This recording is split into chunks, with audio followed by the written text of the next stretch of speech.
Dice, yo conozco tus obras y tu arduo trabajo y paciencia, y que no puedes soportar a los malos, y has probado a los que se dicen ser apóstoles y no lo son, y los has hallado mentirosos. Y has sufrido y has tenido paciencia y has trabajado arduamente por amor a mi nombre y no has desmayado. Hasta ahí quiero detenerme en este pasaje que todos conocen. Y la pregunta es, ¿por qué el Espíritu del Señor o el Señor le dice a la iglesia de Éfeso esta parte muy interesante que habla acerca de unas características de una iglesia en esta ciudad cosmopolita, en esta ciudad donde había muchas personas que se estaban inclinando al politeísmo, a muchas religiones, y donde iban haciendo una iglesia que creían en Jesús el resucitado? Y en medio de esta infinidad de influencias religiosas, el Señor rescata algunas características y le dice a esta iglesia que está insertada en la ciudad de Éfeso: yo conozco tus obras y tu arduo trabajo y paciencia. Entonces habla acerca de las obras que esta iglesia tiene como comunidad de fe, como comunidad de, de, del Señor, como una comunidad donde está acogiendo a muchos hombres y mujeres que están creyendo en Jesucristo como Señor y Salvador. Y parece que Éfeso era una pequeña comunidad de fe que estaba impactando a su gente alrededor. Por eso el Señor dice, conozco lo que estás haciendo, conozco el trabajo que estás haciendo, pero también conozco la paciencia que estás desarrollando porque estás sufriendo conflictos, estás persiguiendo acoso, estás teniendo acoso, estás teniendo crisis, pero tienes paciencia. Y viene otra característica muy importante a la iglesia de Éfeso y le dice, y no puedes soportar a los malos, y lo has probado, a los que dicen ser apóstoles y no lo son, y los has hallado mentirosos. Y aquí el Señor rescata una característica muy importante de la iglesia de Éfeso, porque le dice, no solamente trabajas duro, no solamente tienes buenas obras y tienes paciencia, también no puedes soportar a los malos, y has probado a los que dicen ser apóstoles y no lo son. Si lo leo al revés, diría, has probado a los que dicen ser apóstoles y no puedes soportar a los malos. Y la pregunta sería, ¿qué característica es esta que el Señor reconoce en esta comunidad de fe? Y precisamente la comunidad de fe de Éfeso tiene una característica. Es donde llegaban las cartas de Pablo, y es donde llegaban las cartas universales, las 8 cartas universales, y es donde se estaban empezando a hacer copias de los evangelios.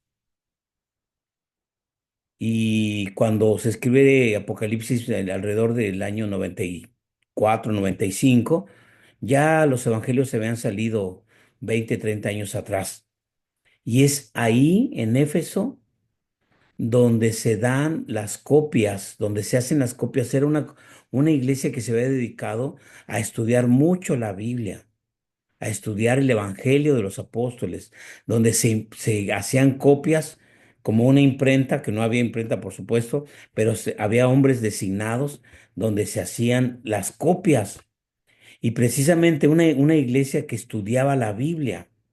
Y precisamente cuando al estudiar la Biblia, al estudiar las cartas, al estudiar la vida y obra de Jesucristo, al estudiar los valores que Jesús les enseñó a sus discípulos, tenían la capacidad de discernir quién decía la verdad, quién estaba empezando a hablar de lo que realmente significaba ser cristiano, y los valores, por supuesto, la doctrina, ¿no?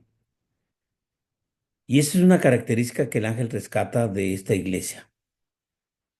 Es una iglesia que estudia, es una iglesia que discierne, es una iglesia teológicamente preparada, con una buena hermenéutica y buena exégesis.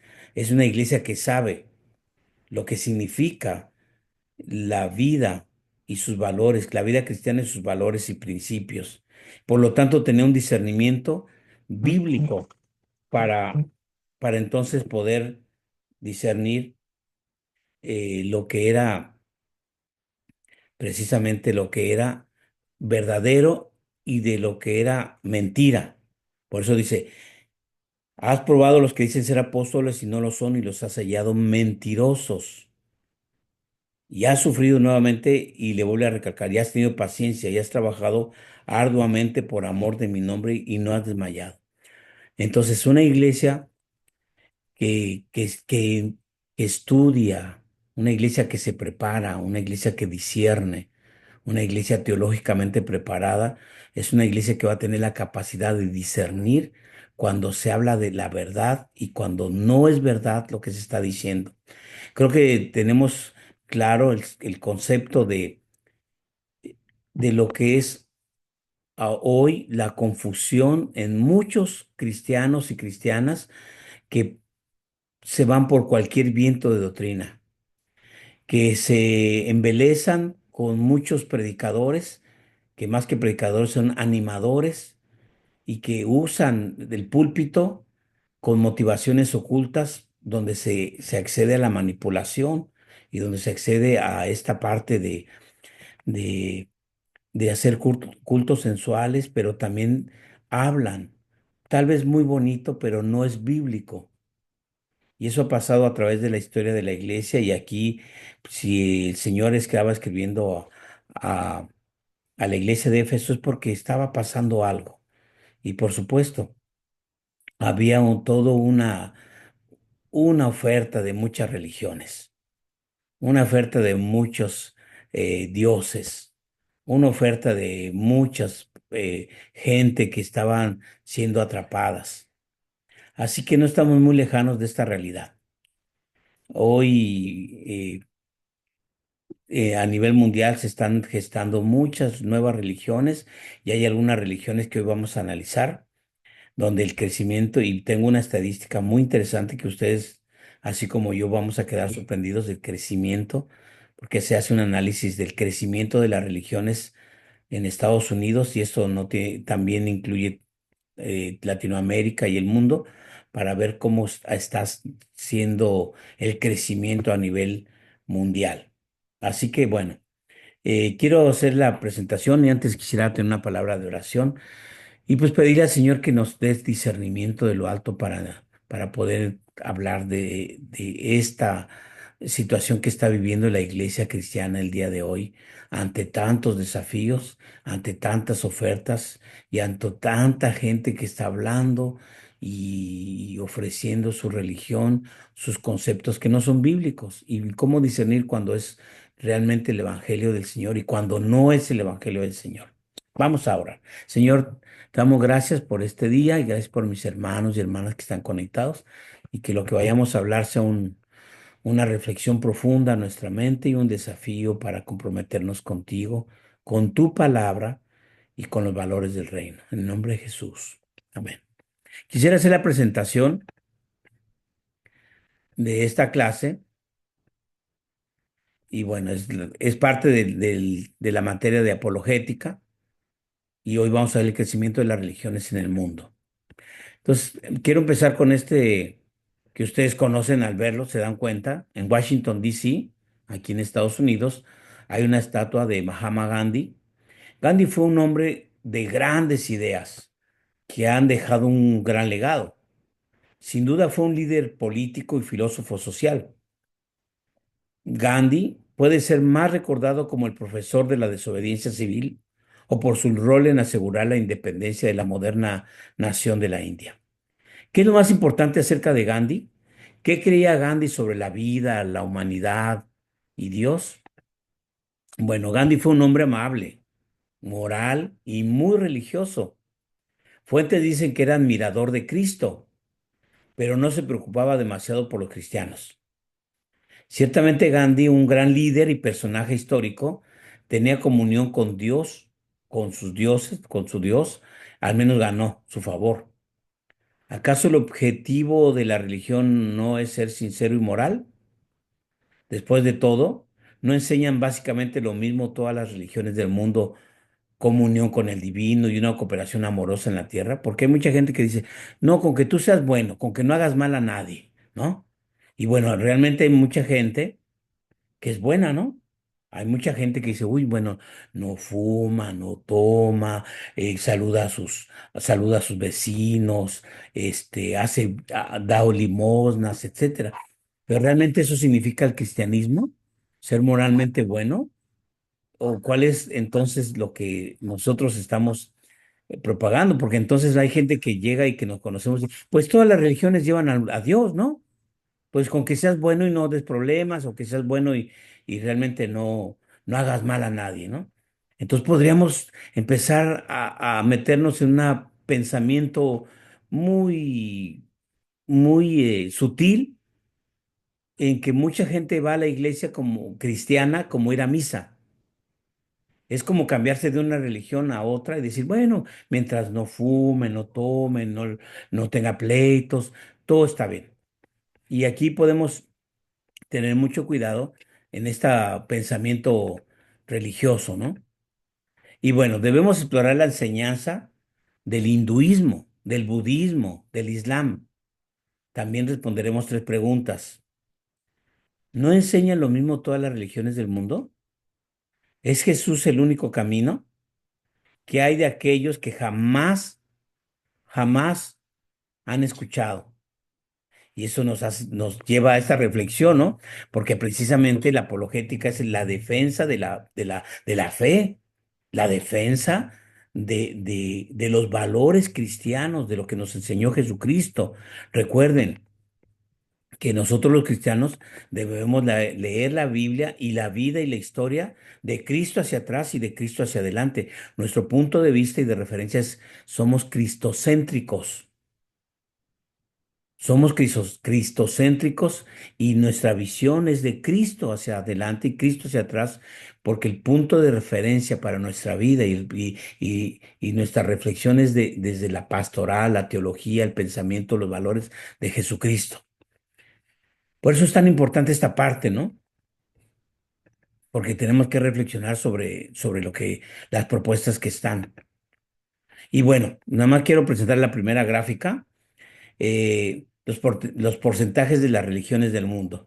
Miren que bajo esta gráfica el catolicismo está en un 16%, el islam en un 16%. Ya el islam alcanzó en esta gráfica al catolicismo.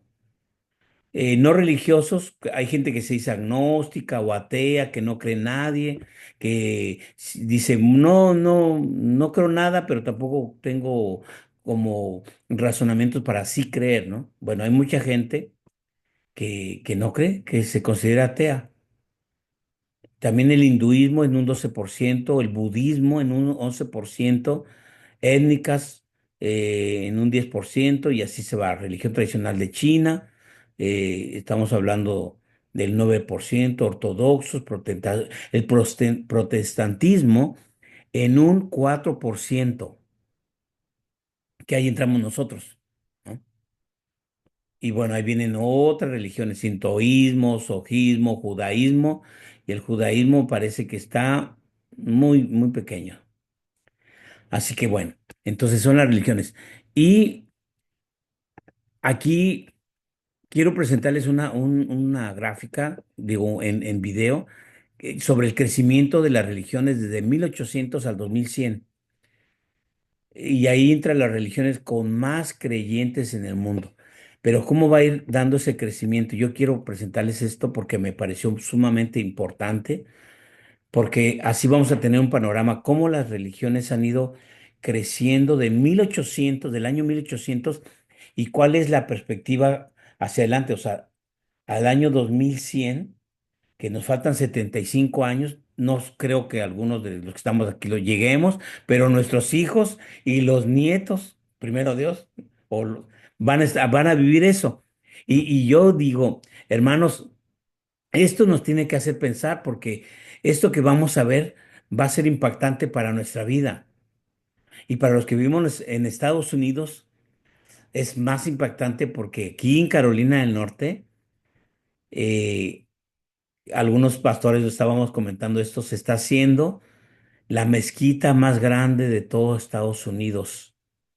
No sé si el hermano Ángel se acuerda o la ciudad o mi hermano William, pero aquí en Carolina del Norte se está haciendo una mezquita islámica que está siendo la más grande y que tiene escuelas, centros comerciales y todo. Así que, hermanos, vamos a ver este video y de verdad yo quiero invitarles a que podamos poner atención lo que vamos a ver el día de hoy.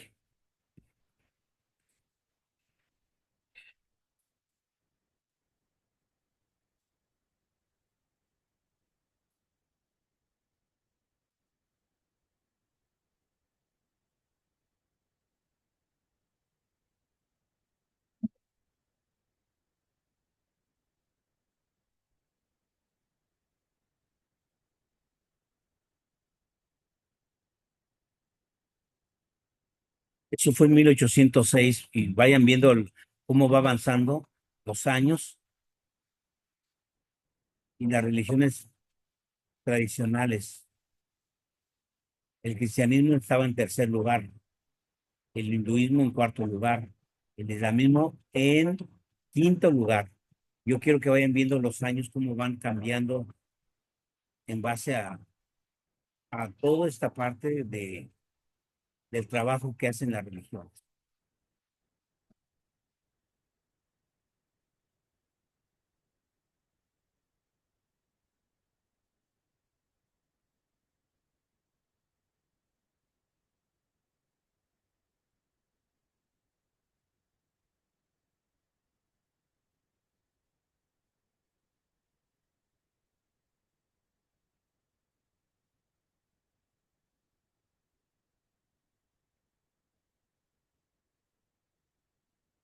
1836-37 igualó el cristianismo en segundo lugar. Parece que había un avivamiento espiritual ahí.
¿Se dan cuenta? En ese año el cristianismo estaba en primer lugar, 1870 y tantos.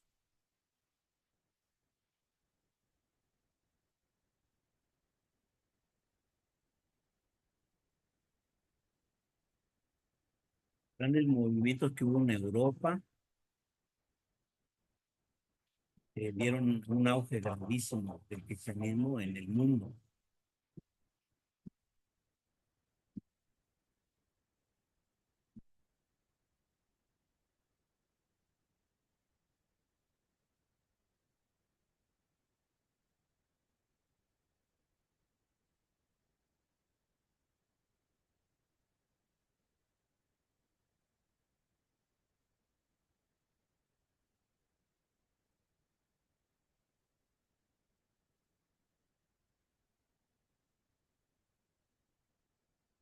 Vean en el año 1900 cómo el cristianismo es la religión más grande en todo el mundo.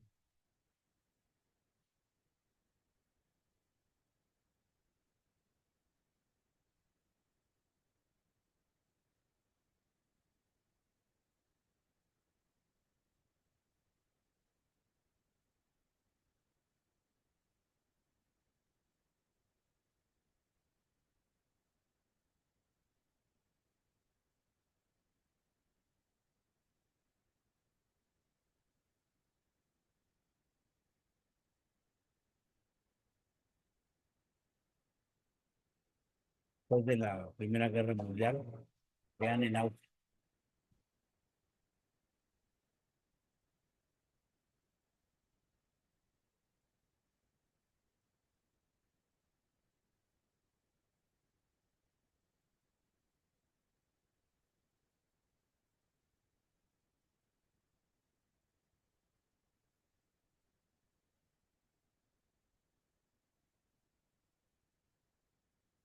Pasa el Islam en ese año a ser la segunda religión.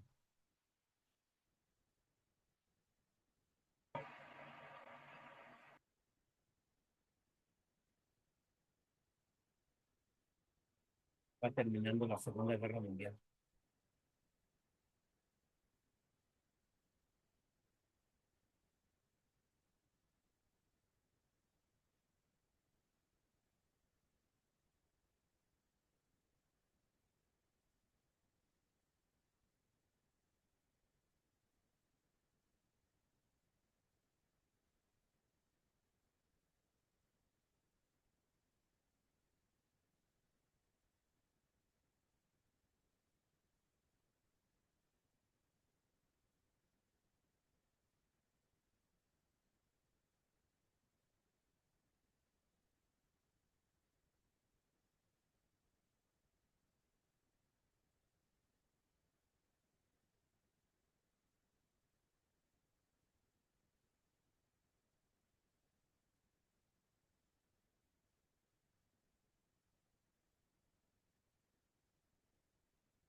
Vayan viendo, porque esta es la generación que muchos de nosotros estamos, cómo el Islam va creciendo de forma significativa, que es la generación de nosotros. Ah, bueno, la mayoría, ¿no?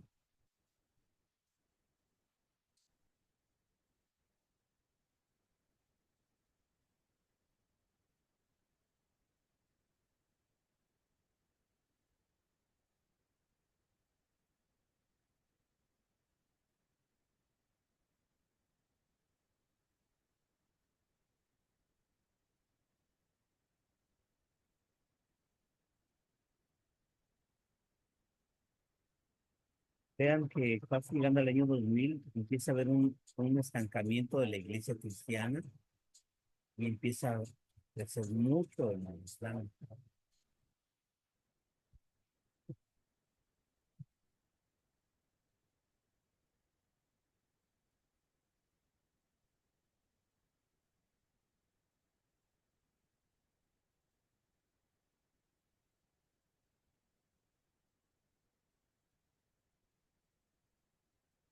Si se dan cuenta, el cristianismo se estanca y la segunda religión más importante en el mundo empieza a crecer mucho el Islam. Estamos hablando del año 20 de la pandemia y vea la proyección que hay. Ahorita viene el 23, ahorita viene el año que estamos ahora, 24. Este es el año 25 donde estamos ahora. Y vea la proyección que hay de este año 2025 en adelante. Entonces pasa a ser el hinduismo la tercera religión municipal.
Bueno, ya vimos una gráfica y proyecciones hasta el año 2100.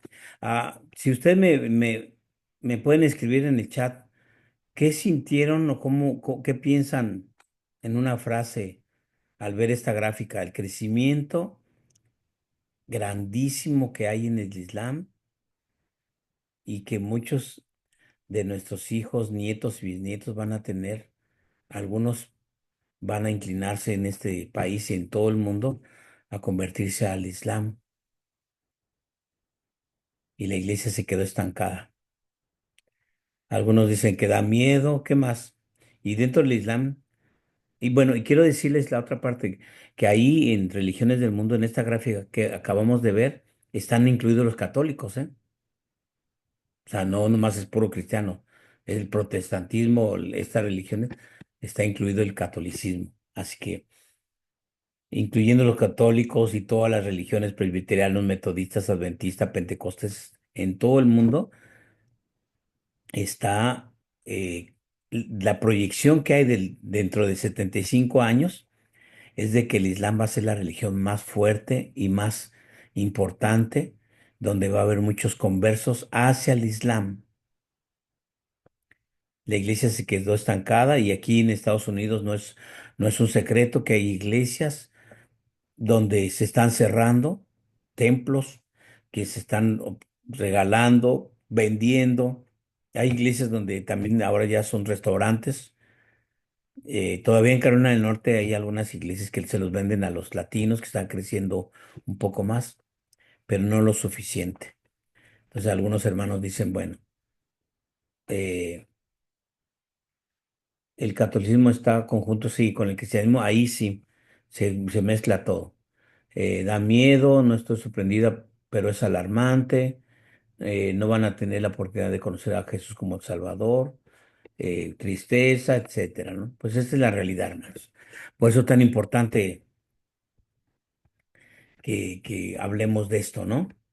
Creo que demuestra un poco más de fortaleza también. Creo que demuestran, sí. Bueno, esta es la proyección que hay. Hace 50 años el cristianismo era la propuesta y la religión más importante y había grandes avivamientos, ¿no? Pero la proyección al año, dentro de 75 años, es de que no, el cristianismo se va a quedar estancado y va a surgir algo. Por eso es importante hablar de esto, ¿no? Entonces vamos, que hay categorías de las religiones. Por ejemplo, el monoteísmo enseña que hay un solo Dios. Las religiones monoteístas incluyen el cristianismo, el judaísmo y el islam. El cristianismo y el judaísmo y el islam comparten una perspectiva del mundo, que hay un solo Dios, que Dios se revela a sí mismo y que el hombre es pecador. Pueden llegar a conclusiones similares sobre la moralidad y la ética, pero difieren dramáticamente sobre la autoridad de la Biblia y la persona de Jesucristo. Ahí está el punto de, de desacuerdo entre el cristianismo, entre el judaísmo y el islam. El judaísmo cree todavía que están esperando al Mesías. Y el islam definitivamente tienen el Corán, no creen en la Biblia y agarran algunas partes. Así que el día de hoy quiero compartir con ustedes esta clase acerca de qué es lo que creen esas religiones, de qué se trata esta parte. Bueno, el politeísmo enseña que hay muchos dioses, como es el hinduismo y es el budismo. Las religiones occidentales, la nueva era, griegos y egipcios, platonistas, etcétera. Los cristianos y los politeístas coinciden en que existe un Dios y en que no somos Él. También estaríamos de acuerdo en que los pensamientos y las acciones del hombre afectan su caminar con Dios, en este sentido, de dioses. Pero la visión de los politeístas sobre la autoridad y la historia son radicalmente diferentes. La moral y la ética son aspectos superficiales y con certeza no reconocen a Jesús y la Biblia. Tienen muchos dioses. Entonces el panteísmo Todo es Dios, Dios está en todo. Ustedes no han escuchado esta parte que se ha metido mucho la reflexión y la meditación y cree en ti mismo, ¿no? Encuéntrate a ti mismo y encuentras a Dios. Es muy sutil para los jóvenes. Muchos jóvenes ahora están inclinados, jóvenes de iglesias cristianas estamos hablando, hijos de líderes, hijos de pastores, hijos de familias que creyeron en Jesús. Ellos ahora están haciendo en las escuelas, universidades, están yéndose a la yoga, a la meditación y esta filosofía religiosa de meterse en la mente. Encuéntrate tú y encontrarás a Dios. La verdad está en ti.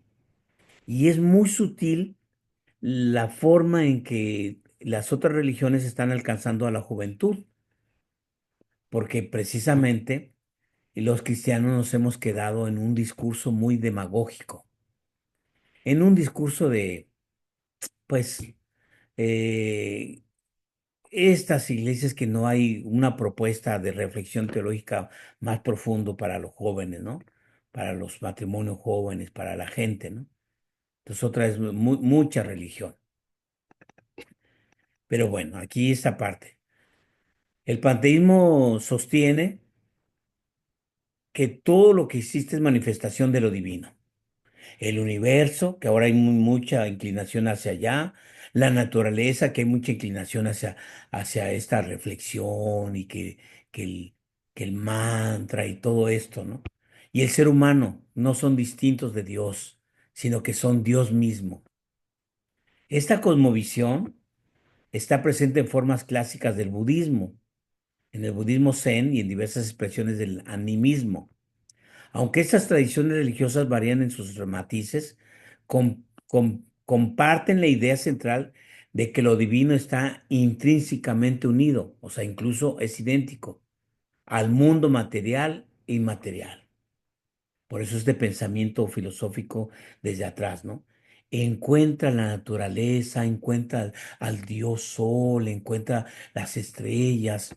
En Latinoamérica hay ciertos lugares donde se van y se ponen a meditar, en las pirámides allá en Egipto, allá en las ruinas donde estaban las antiguas civilizaciones y se mete un pensamiento muy mágico religioso que está atrapando a muchos de los adolescentes, de jóvenes y gente aún intelectual, gente con profesional, están siendo captados por estas filosofías.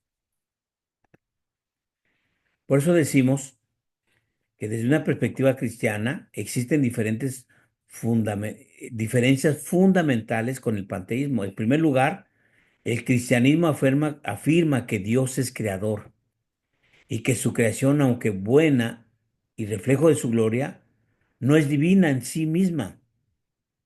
Dios trasciende su creación. Esta es la parte de la trascendencia, pero también se involucra con ella, inmanencia, especialmente a través de la encarnación de Jesucristo. O sea, nosotros creemos que Dios creó la naturaleza, pero la naturaleza no es divina, no es la madre naturaleza. En el panteísmo, la idea de una reconciliación con Dios es irrelevante, ya que no hay una distinción real entre Dios y el ser humano.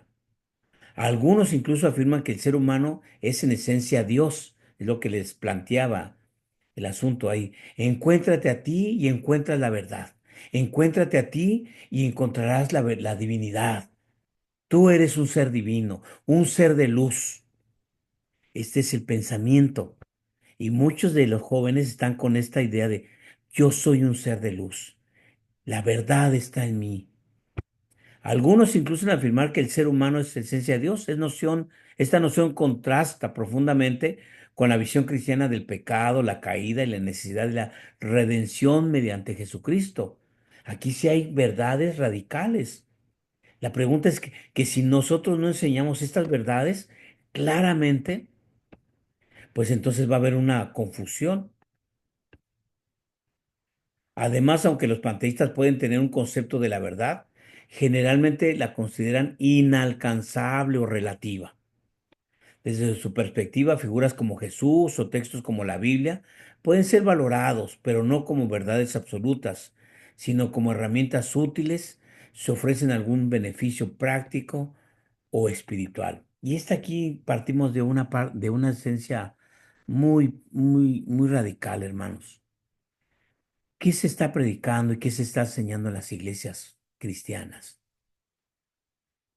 Si realmente estamos volviendo a la Biblia, a los valores, a las enseñanzas, a la doctrina bíblica, o simplemente son lugares de entretenimiento, lugares donde hay una música sensual, bonita, emocional, pero no hay enseñanza bíblico-teológica. No se está enseñando a hacer una hermenéutica, una exégesis de la Biblia. ¿Por qué crees lo que crees? ¿Por qué piensas como piensas? ¿Por qué sientes como sientes? Tú no, hay reuniones muy emocionalistas. Y a veces esta parte en esta situación de iglesias, se alimenta un espíritu y un pensamiento mágico religioso. El gran problema es que cuando los jóvenes empiezan a estudiar y dentro de las iglesias no se les enseñan con profundidad el discipulado, los valores, entonces son precisamente objeto de confusión y de atrapamiento de filosofías. Y ahorita lo vamos a ir viendo. ¿Qué se enseña en nuestras iglesias, no? Bueno, miren, el Islam. Quiero ver con ustedes esto. Y tiene unas prácticas sumamente interesantes, ¿no? Y estas fotografías son reales del, del, del periodo que tienen para ir a la mezquita. Y son miles o millones de personas que van. El, Ramadán. el Islam significa sumisión a Dios y sus seguidores son llamados musulmanes. Y aquí entran una serie de tipo del Islam. Hay algunos islámicos muy radicales, como son los chiitas que están ahora en Afganistán, en Irán, y hay otros más abiertos. Aquí en Estados Unidos y en Europa, como Inglaterra, tienen presencia muy grande y con esta parte de que hay una apertura a estas religiones, se da cavidad a todo. El Islam es más que un sistema de creencias. Provee un marco social, moral y legal que regula aspectos claves de la vida diaria, como la familia, la ley, el orden público, la ética, la vestimenta, la santidad personal, los rituales religiosos y la observancia espiritual. A ver, nada más alcen la manita. De los de aquí, ¿ustedes han visto personas o conocen personas que usan las mujeres su turbante? Su, sí, yo he visto aquí y muchos. Yo no pensé que aquí en Charlotte, en esta parte, voy a las tiendas y hay muchas mujeres, algunas que son de partes de África y otras aquí se está moviendo mucho las reuniones del Islam y hay mucha gente que se está convirtiendo al Islam. Bueno, pero esto es una realidad, ¿no? Porque incluye, miren, la familia, ¿no? Hay mucho patriarcado y mucho machismo y las mujeres no tienen voz ni voto. Igual, mucho patriarcado. La vestimenta, ¿no? Recuerden ahora, en Afganistán 20 años estuvo el gobierno o los militares de Estados Unidos. Después de 20 años, Estados Unidos saca la bota de Afganistán y vuelven los radicales. Eh, se había,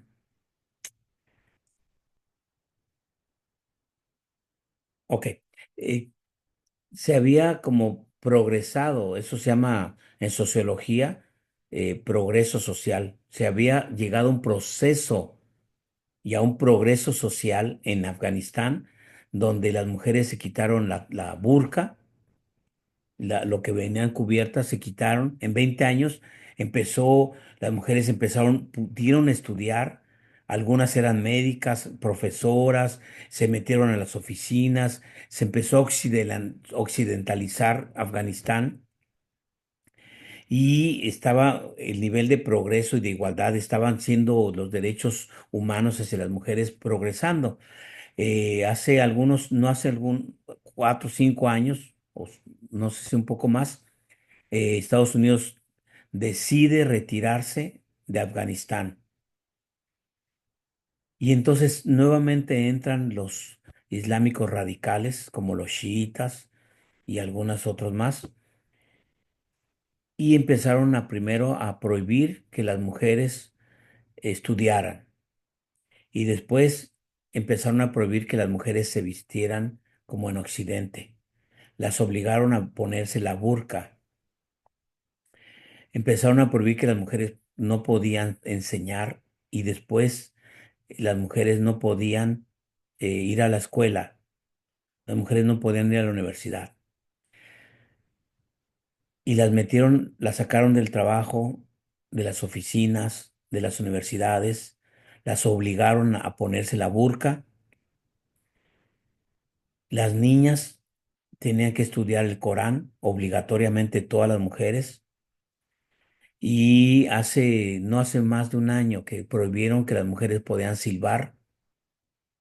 Las mujeres no pueden cantar en público, no pueden silbar. Y hubo un retroceso social. Esta información ustedes la pueden buscar sobre la situación de las mujeres en Afganistán actualmente, y ustedes pueden ver todos los videos en YouTube, no es nada privado, es algo público, el retroceso social.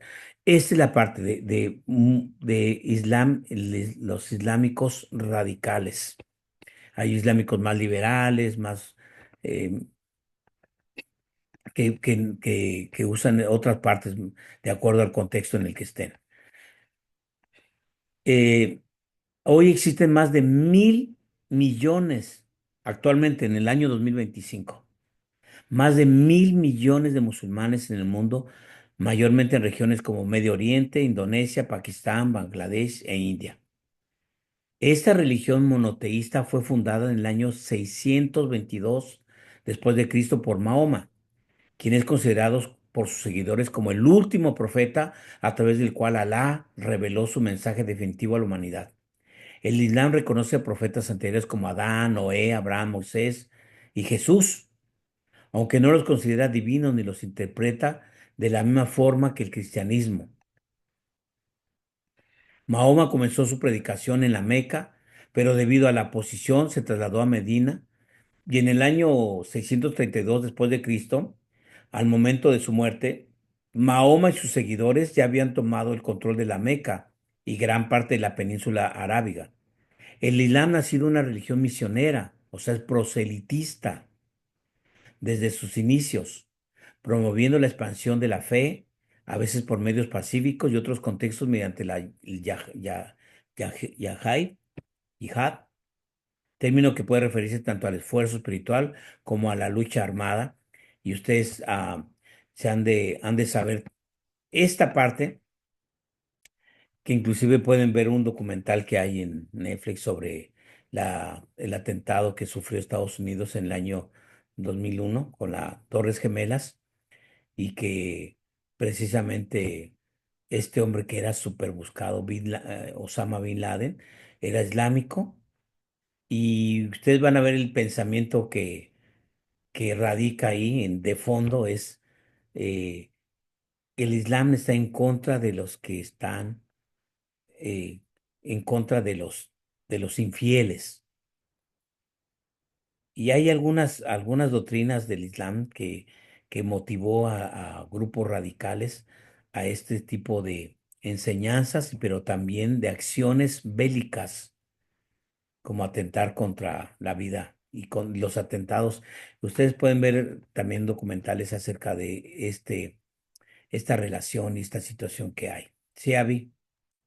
Pastor, como estamos hablando del Islam, todo eso, ¿cómo evangelizarán ellos? Bueno. Alguien que sepa algún testimonio que ha visto, pues es que a mí me llegaron con un tratado chico pidiendo oración o una vaina. Bueno, gracias por tu interesante pregunta, Avi. Y bueno, estamos hablando, es que ellos practican el proselitismo. El proselitismo significa empezar a meterse precisamente en otras religiones y jalar adeptos, empezar a enseñar. Aquí en Estados Unidos hay una gran población de la religión islámica y hacen mucha obra social. No solamente hacen obra social, también practican esta parte de ayuda a las personas, a las familias, la invitación, y van el Islam tiene la característica de ser intelectual. Van como por jóvenes que están estudiando desde la high school, desde universidad, maestrías y doctorados. Donde la iglesia cristiana está descuidando, ellos se meten. Y hay muchas formas. Bueno, quisiera seguir avanzando. También las creencias del Islam, Dios es llamado Alá, pero la idea de un Dios encarnado y personal es blasfemo y absurdo. Ellos no creen que Jesucristo se encarnó. Dios es todopoderoso y Él creó todas las cosas y es misericordioso y compasivo. Dios es el juez, pero no hay mediador según ellos. El hombre puede pecar, pero intrínsecamente capaz de complacer a Dios perfectamente o al menos lo suficiente, según su doctrina. La salvación para ellos se basa en las obras. El placer de Alá se logra por la observación religiosa y según esta religión hay 5 pilares. Confesión, no hay otro Dios sino Alá y Mahoma es su apóstol de Dios. Segundo, ritual de oración 5 veces al día y esto ellos sí oran 5 veces al día donde estén, ¿eh? Ayuno durante el mes del Ramadán, el noveno mes. Dar limón a los pobres, y aquí es otra de las formas de evangelizar, 2.5 de los ahorros. Peregrinación a la Meca al menos una vez en la vida, el código moral rígido. Son muy radicales ellos. Por eso la Biblia es la palabra de Dios. Los musulmanes creen que para Dios fue necesario dar otro libro, que es el Corán. ¿Cuál es el propósito de la revelación de Dios? Los musulmanes creen que el Islam incluye tanto a judaísmo como el cristianismo y dicen que incluso Abraham era musulmán. En su mente todo el Islam, lo que necesitamos explicar a los musulmanes, y no es algo fácil, es que Dios deseó establecer una relación personal con el hombre, que ellos no lo creen así. Jesús realmente murió en la cruz desde el Islam. El Islam no enseña que Jesús murió en la cruz.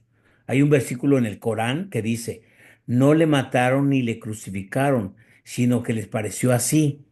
Los que discrepan acerca de él dudan, no tenían conocimiento seguro de él, no siguen más que conjeturas, pero ciertamente no le mataron, sino que Alá lo elevó así. Alá es poderoso, sabio. Es lo que dice en el Corán, ¿eh?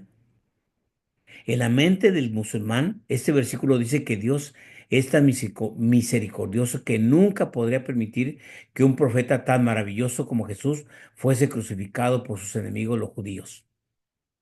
Vean el pensamiento muy sutil que tienen esas religiones. ¿Qué hay de la Trinidad? Bueno, los musulmanes a menudo dicen, ustedes los cristianos creen en 3 dioses diferentes, Dios el Padre, Dios Jesús el Hijo y el Espíritu Santo. Eso es blasfemia, no se puede creer en 3 dioses distintos. No creen en la Trinidad, por lo tanto no creen que Jesús es Dios. Por lo tanto, desde ahí ya ahí está errado. Y por supuesto, no creen que la Biblia es la palabra de Dios y también tienen el Corán. Ok, entonces si se dan cuenta, según la proyección que hay dentro de 75 años, la religión más predominante y de mayor crecimiento, no solamente en Estados Unidos, en toda Latinoamérica y en el mundo, va a ser el Islam. Por eso era importante tocar esta eh, clase que yo les quería compartir, hermanos. Es importantísimo lo que estamos viendo, porque estamos hablando de nuestras futuras generaciones y mucho de lo que estamos trabajando, entonces tenemos que tener en cuenta que nuestros jóvenes están expuestos y nuestras señoritas, cuando están entrando a la universidad, hay muchos que se meten ahí a hacer el evangelismo al Islam a través de la meditación y de esta filosofía y de la ayuda, ¿no? Y cuando alguien se convierte al Islam, son muy radicales. Y hay testimonios de jóvenes que se han convertido al Islam y cortan totalmente con la familia, con la comunidad y es muy fuerte, es radical. Esa religión es muy radical. Digo, Marcos Witt tiene una canción que dice, yo quiero ser un radical y realmente el cristianismo debería ser radical, pero como hay un cristianismo muy light, hay un cristianismo no comprometido, precisamente ahí vienen las religiones y atrapan el corazón y la mente de los jóvenes. Y también que hay otra religión muy fuerte que es el budismo. Hay cerca de 1 billón de hindúes alrededor del mundo. La mayoría de ellos en la India, el Reino Unido, o sea, Inglaterra, y en los Estados Unidos. El hinduismo surgió en el año, hace 3.500 años, 1.500 años antes de Cristo, después de la conquista del subcontinente indio, pero no hay un fundador o punto de partida claro. El hinduismo no ofrece la misma insistencia en ser la única verdad, como lo hacen las otras religiones, y no hay forma eternamente dominante o correcta. El hinduismo, los hindúes tampoco separan la religión de otros aspectos de la vida. Para los hindúes, el hinduismo es parte intrínseca de su existencia, un enfoque completo de la vida que involucra a la vida social, ganarse la vida, la familia, la política, la dieta, etcétera. La cultura de la India es en gran parte hindú, por eso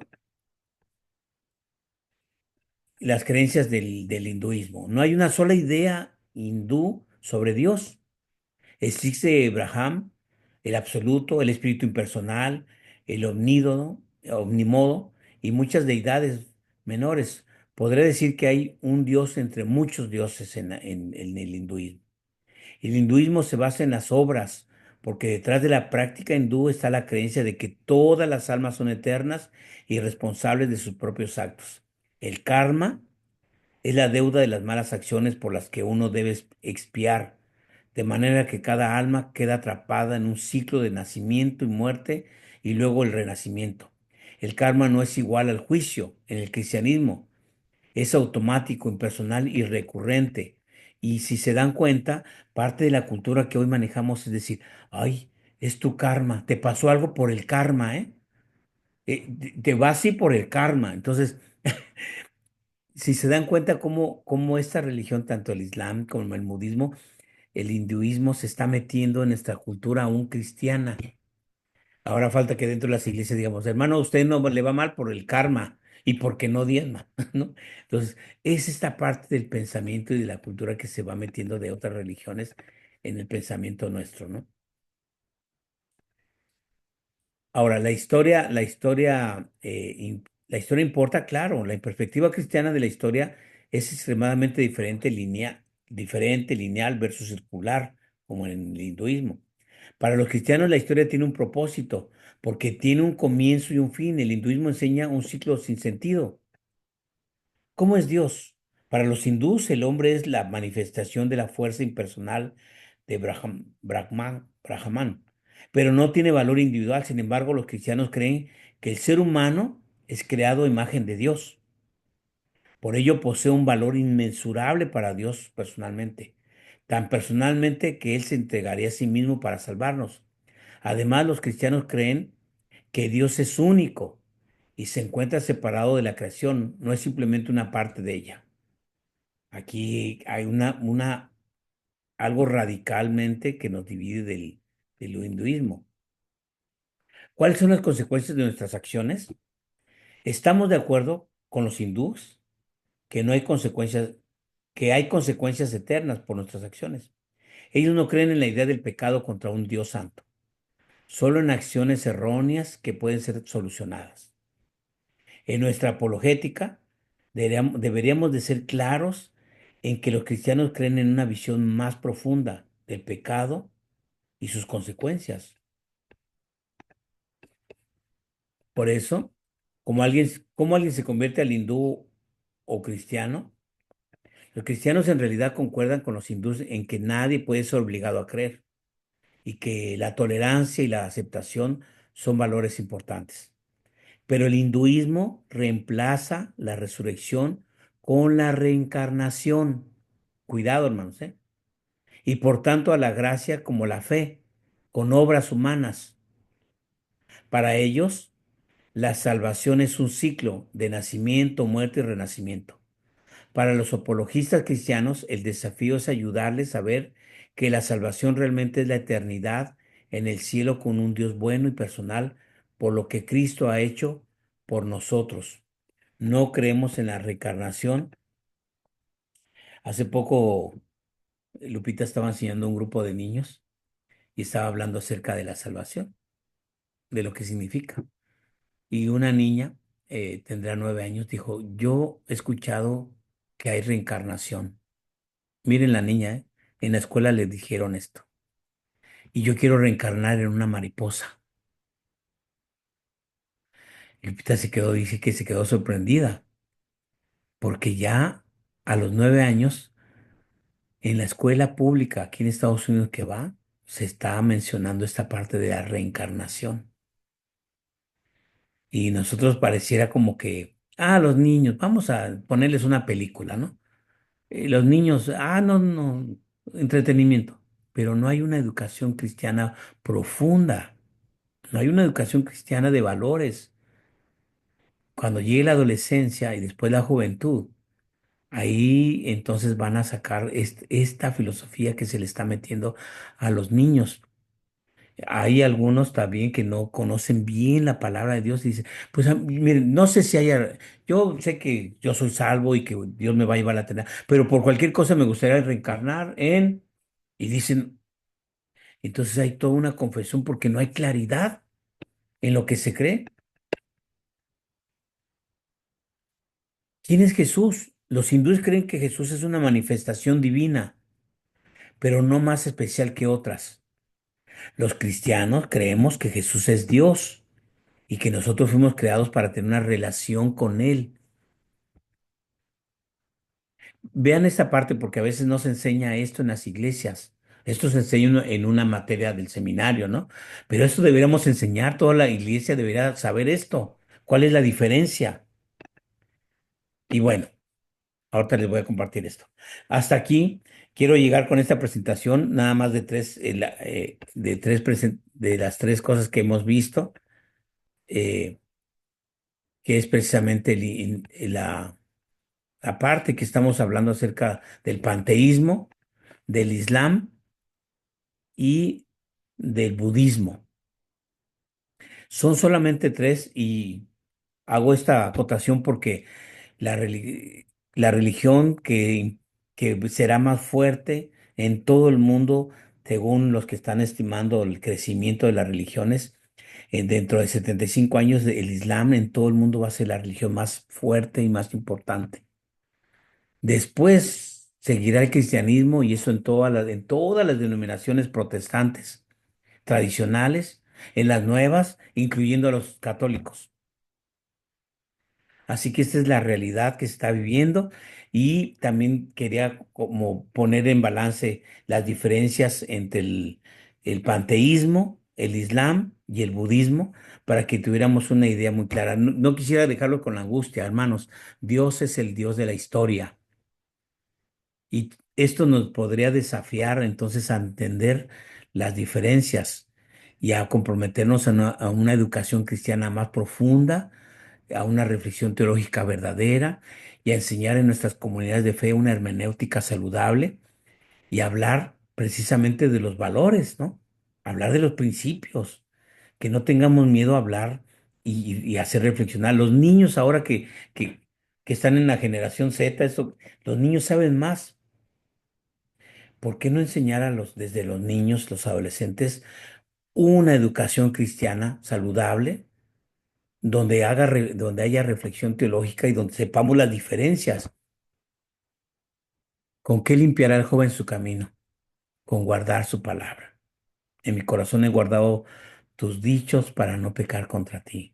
Realmente, hermanos, que esta clase nos haga como simbrar, que es la idea, pero también al mismo tiempo reconocer que necesitamos educar a la luz de la palabra del Señor, educar nuestras comunidades de fe.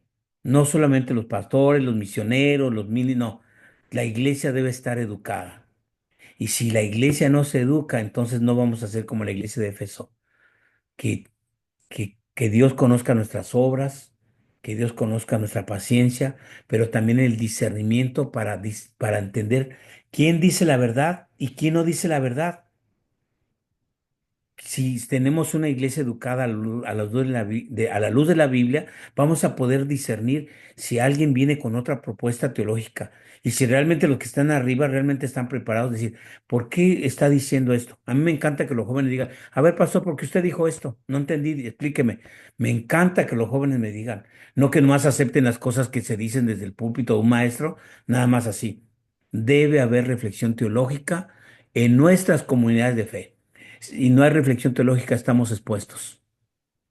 Abigail, Perdón, pastor, pero no os voy a platicar lo que una vez hace muchos años me pasó. Estaba en el que era Twitter, lo que es ahora X. Pues no sé por qué, yo estaba en la universidad y no recuerdo por qué. A mí siempre me ha llamado la atención en Medio Oriente, pero por varias cosas, ¿no? Y digo, su religión es bonita, tienen muy bonitos hábitos, hay que admitirlo.